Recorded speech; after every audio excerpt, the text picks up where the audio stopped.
What if the air your child is breathing is harming their brain, stealing them of their chance to learn, thrive, and grow? This invisible danger is real, urgent, and happening now. We are talking about air pollution and its impact on our brain, and what countries are doing to stop it, from London to Bogotá. New studies have emerged linking air pollution to dementia, anxiety, and depression, affecting your brain and mental health. We are talking to Dr. Maria Neira today.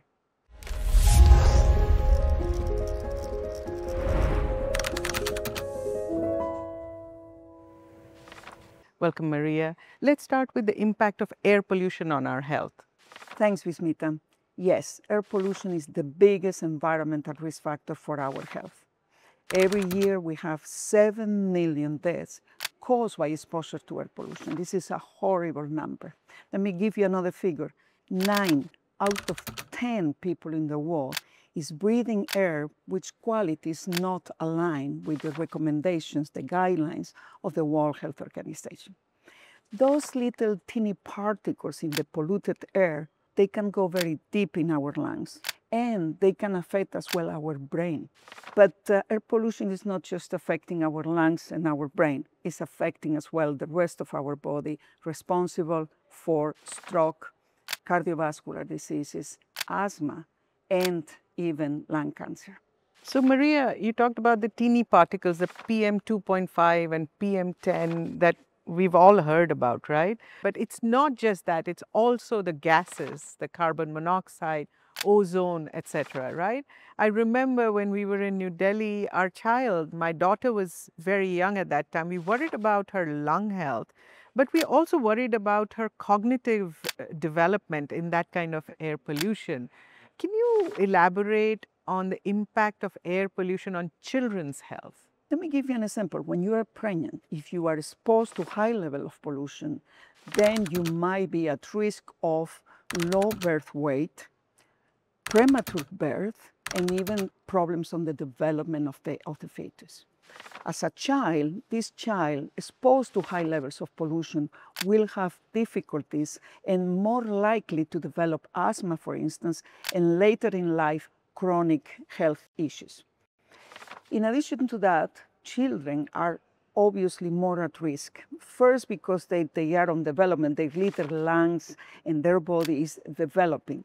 And then they breathe faster than we do, so they take more quantity of air for their size, and they play outside, so they will have more exposure, and they cannot control the exposure. So it's our responsibility to protect them and make sure that the health of our children is developed in a healthy environment. So, Maria, if 9 out of 10 people are breathing polluted air, how can we protect our health? We definitely have some individual measures we can take. We can reduce exposure by avoiding maybe the most trafficked roads or the most congested areas in the city where you live, or avoiding to practice sport or walking in those very polluted places. Or even at home, looking at the fuels you use for cooking and making sure that you use the cleanest possible ones.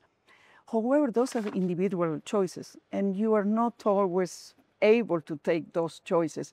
So it's more a question of governments taking very bold legislation, measures, and interventions to protect all of us. So, Maria, we know that this feels overwhelming, right? Feels like, what can individuals do? Can you give us examples of cities or countries where this has been turned around and air pollution has been reduced drastically? Absolutely, and we have perfect demonstration that it can be done. For instance, the European Union, the European Parliament has just adopted a directive on air quality, which is very much aligned to WHO's recommendations and guidelines. That will create a big protection for the health of the Europeans under that legislation. We have examples as well in China, where they have demonstrated that you can reduce air pollution while still maintaining a good economic growth. And then cities, you can obtain incredible results. The mayor of Paris has able to reduce by 50% in the last 20 years the air pollution and therefore all the diseases associated by putting in place some traffic recommendations, green spaces, more lines for pedestrians and bicycles. We have the London experience as well, ultra low emission zones, demonstrating that air pollution was reduced and air respiratory diseases associated. We have Colombia.